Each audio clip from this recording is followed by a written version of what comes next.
नमस्कार दोस्तों, स्वागत है आपका फिर से एक नए वीडियो में। तो दोस्तों, बीएसएनएल थर्ड पीआरसी की लेटेस्ट अपडेट निकल कर आई है जो कि 31 जनवरी 2026 की है। ठीक है, यानी कि देखा जाए तो अब फरवरी लगने वाली है इसके एक दिन बाद, और यानी कि आज जब मैं ये वीडियो बना रहा हूं तो 1 जनवरी हो चुकी है। ठीक है, इस अपडेट में यहाँ पर क्या है, वेज रिवीजन के बारे में बताया गया है। जो वेज रिवीजन में क्या है कि जो देरी हो रही है इसका मुख्य कारण बताया गया है, और यहाँ पर एक इशू सामने आया है। ठीक है, कारपोरेट ऑफिस का इशू है जहां पर क्या है, जाति सत्यापन की जो प्रक्रिया है, जो डॉक्यूमेंटेशन है उसमें लापरवाही हुई है। ठीक है, और उस लापरवाही की सजा पेंशनर्स को मिल रही है। पेंशनर्स को उनकी ग्रेच्युटी, एक्स ग्रेशिया और कम्यूटेशन, इन दोनों को होल्ड कर दिया गया है।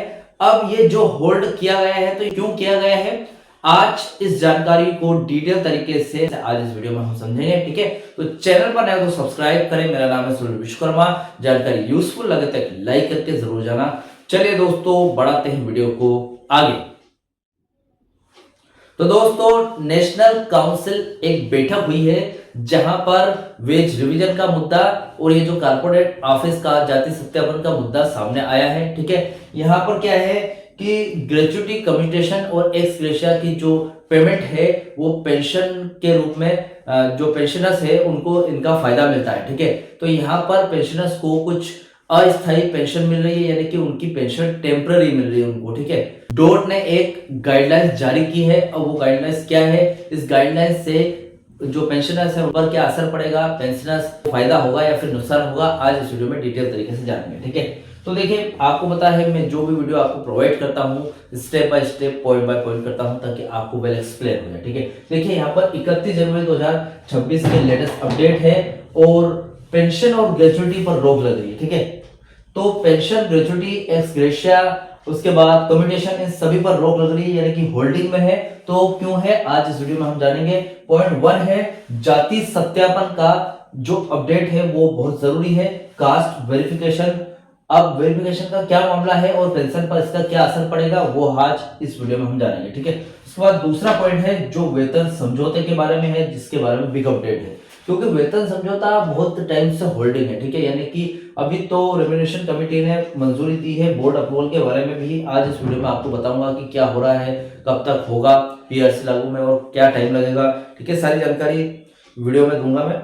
तो देखिए, यहाँ पर सबसे पहले आपको मेन प्रॉब्लम के बारे में बताऊंगा। देखिए, सबसे पहले तो हम जान लेते हैं कि यहाँ पर जो प्रॉब्लम है उसके बारे में जान लेते हैं। 31 जनवरी की जो यहाँ पर अपडेट निकल कर आई है, स्क्रीनशॉट आपके सामने आएगा ताकि आपको ऐसा ना लगे कि मैं अपने मन से कुछ बत्ती दे रहा हूँ। ठीक है, जो अपडेट निकल कर आई है उसी के हिसाब से आपको बता रहा हूँ। ठीक है, 31 जनवरी 2026 की अपडेट है जहां पर देखिए अपडेट है, guidelines issue by corporate office to Maharashtra circle on caste status verification, management replied to CHQ about the status. ठीक है, तो ये जो इसमें जो बताया गया इंग्लिश में है, तो मैं इसको वेल एक्सप्लेन करके आपको हिंदी में पूरी बात यहाँ पर एक्सप्लेन करने की पूरी कोशिश करूंगा। ठीक है, कि यहाँ पर एग्जैक्टली अपडेट में क्या बताया गया है।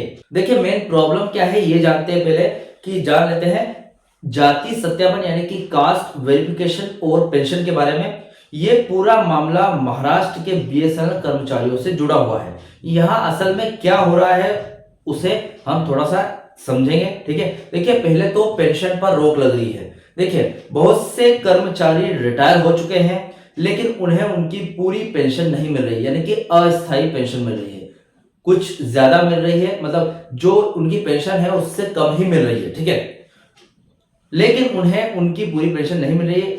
उसकी वजह यह है कि उनके जो जाति प्रमाण पत्र है, कास्ट वेरिफिकेशन का, अभी तक प्रशासन जो है, ठीक है, मैनेजमेंट है द्वारा वेरिफिकेशन या फिर सत्यापन नहीं किया गया। ठीक है, मतलब अगर इसकी बात करें, कास्ट वेरिफिकेशन यानी कि जाति प्रमाण पत्र का वेरिफिकेशन, सत्यापन नहीं किया गया। ठीक है, इसकी वजह से उनको पूरी पेंशन पर रोक लगी हुई है। अभी यहाँ पर उनको इसकी वजह से क्या असर पड़ेगा पेंशनर्स पर, उनको आर्थिक नुकसान हो रहा है। अब नुकसान देखिए, यहाँ पर नियम के अनुसार यह है कि जब तक वेरिफिकेशन पूरा नहीं होता है कर्मचारियों को केवल अस्थायी यानी कि प्रोविजनल पेंशन ही दी जाती है। ठीक है, अस्थायी, टेम्पररी। तो इसमें क्या है कि उनका कुछ पूरा कैलकुलेशन नहीं है कि जितनी मिलनी थी, यानी कि 10,000 मिलनी थी उनको तो 10,000 मिलेगी। अस्थायी में क्या होता है 8,000 7,000 जो सामने से दे दे, या फिर अस्थायी का मतलब ये भी होता है कि आए ना 2-3 महीनों तक नहीं आया आपको पेंशन, तो एक हिसाब से ये दिक्कत हो रही है उनको, ठीक है। इसके साथ ही उनकी ग्रेचुइटी और अन्य रिटायरमेंट फंड का बड़ा हिस्सा रोक लिया गया है, जिससे उन्हें पैसों की भारी किल्लत हो रही है, ठीक है, यानी कि बहुत ही दिक्कत हो रही है। देखिए, कोई जो भी पेंशनर्स है वो पहले से सोच के बैठे कि यार 10,000 रुपए पेंशन मेरी आएगी अगले महीने, तो मैं ये कर लूंगा, मेरे कर्ज उतार दूंगा, मैं कहीं वहां भर दूंगा पैसे, कुछ ऐसा सोच के रखते हैं। अब अस्थायी पेंशन आएगी तो कैसे सोच ले कि यार 7,000 आएगा, 8,000 आएगा, 10,000 आएगा, कितना आएगा, आएगी कि नहीं, या फिर अगले महीने आएगी, 2-3 महीने बाद आएगी। तो इससे क्या है, बहुत दिक्कत हो सकती है, आर्थिक तंगी बढ़ जाती है इससे, ठीक है। इसमें क्या है, ग्रेचुइटी जो आपको एक साथ ग्रेचुइटी लिमिट मिलती है, 20 लाख रुपए मिलती है या फिर 10 लाख रुपए मिलती है, वो भी होल्ड पे है। कमिटेशन मिलती है, आपकी जो पेंशन से आपकी पेंशन कमिट होती है, उसका भी यहाँ पर होल्डिंग पे रखा गया है। एक्सग्रेशिया मिलता है आपको, वो भी होल्डिंग पे, ठीक है। तो इससे कर्मचारी को बहुत ज्यादा दिक्कत हो रही है, पेंशनर्स को भी बहुत दिक्कत हो रही है, ठीक है। ताजा अपडेट की बात करूं, 27 जनवरी 2026 को महाराष्ट्र सर्कल ने इस मुद्दे पर अपनी रिपोर्ट मुख्यालय यानी कि कॉर्पोरेट ऑफिस को भेज दी गई है। यूनियन यानी कि जो बीएसएनएलयू है को अब मैनेजमेंट पर दबाव बना रही है कि इस रिपोर्ट के आधार पर जल्द से जल्द पेंशन का पूरा भुगतान किया जाए, यानी कि जो पेंशन आपने रोकी गई है, जो होल्ड पे है, ग्रेचुइटी होल्ड पे है, इन सभी को लेकर यहाँ पर बीएसएनएलयू यहाँ पर कॉर्पोरेट ऑफिस पर दबाव बनानी है। उनको एक लेटर भेज दिया गया है कि यहाँ पर ऐसा ऐसा करिए, ये जो आपने होल्ड पर रखा है इसको जल्द से जल्द रिलीज कीजिए, ठीक है।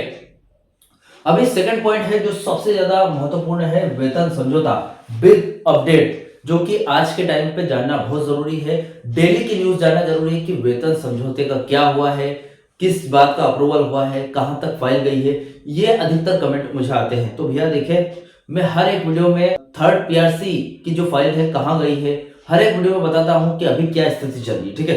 देखिए, यहाँ पर वेतन समझौते यानी कि वेज रिवीजन को लेकर यूनियन के सख्त रुख और बातचीत का जिक्र है, तो इसके बारे में मैं बात कर लेता हूं। सबसे पहले देखिए, यूनियन की डिमांड क्या है।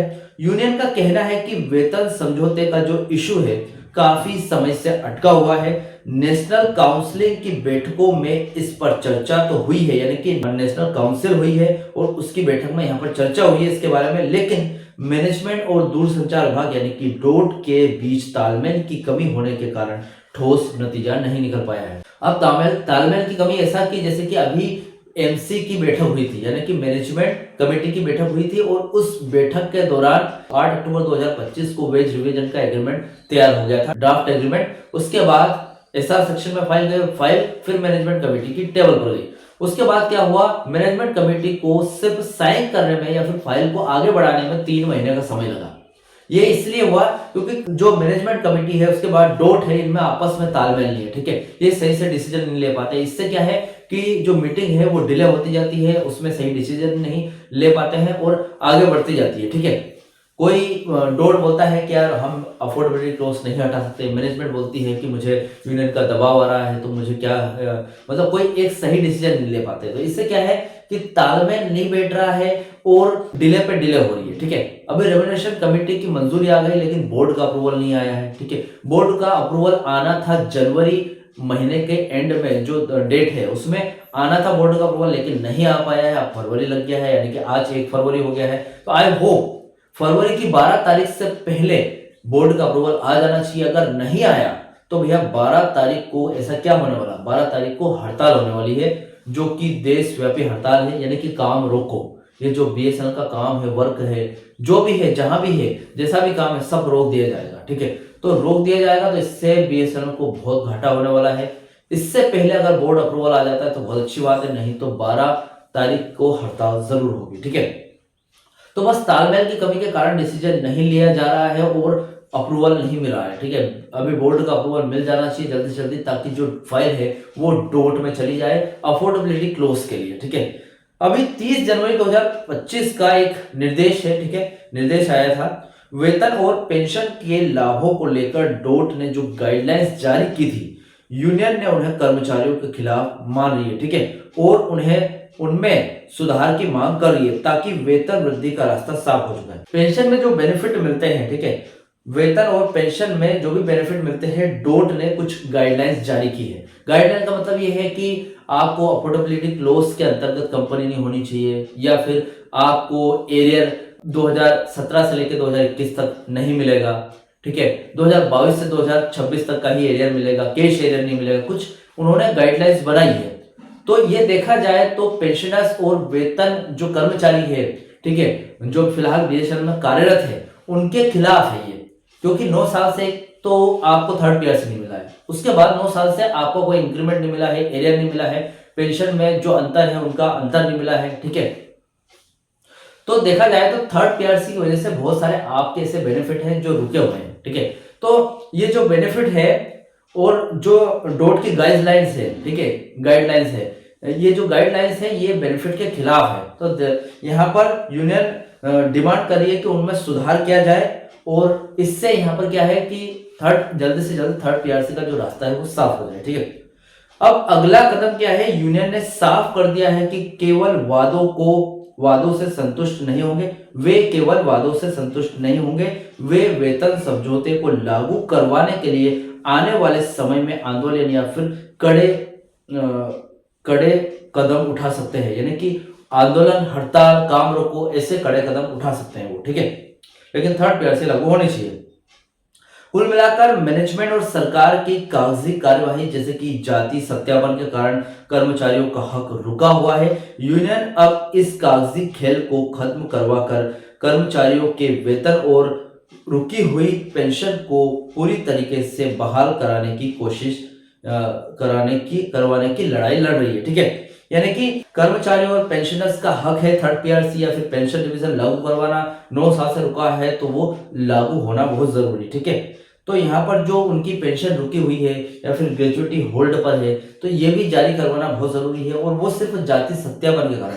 लापरवाही किससे हुई है, मैनेजमेंट या फिर डोट से हुई है, क्योंकि उन्होंने यहाँ पर टाइम पर उनके जाति प्रमाण पत्र या फिर ऐसे जमा नहीं किए, तो उसे क्या है, उनकी जो पेंशन है वो अस्थायी हो गई, ठीक है, स्थायी नहीं है। तो ये जल्दी से जल्दी जमा करवाइए, ताकि क्या है कि पेंशनर्स के जो होल्ड पर रुका है उनको ज्यादा दिक्कत हो रही है, इससे वो दिक्कत ना हो, ठीक है। तो देखिए यहाँ पर फिलहाल ये जानकारी 31 जनवरी 2026 की थी, जिसमें आपको यहाँ पर वेज रिवीजन के बारे में वेज रिवीजन के बारे में भी मैंने यहाँ पर अपडेट दी है। उसके बाद जाति सत्यापन के बारे में दी है, मेंबरशिप वेरिफिकेशन है, जो वेरिफिकेशन नहीं हो पाया है उसके बारे में भी यहाँ पर लेटेस्ट अपडेट थी, ठीक है। इस अपडेट से रिलेटेड आपके जो भी डाउट क्वेश्चन वगैरह हो तो मुझे कमेंट बॉक्स में कमेंट कर सकते हैं।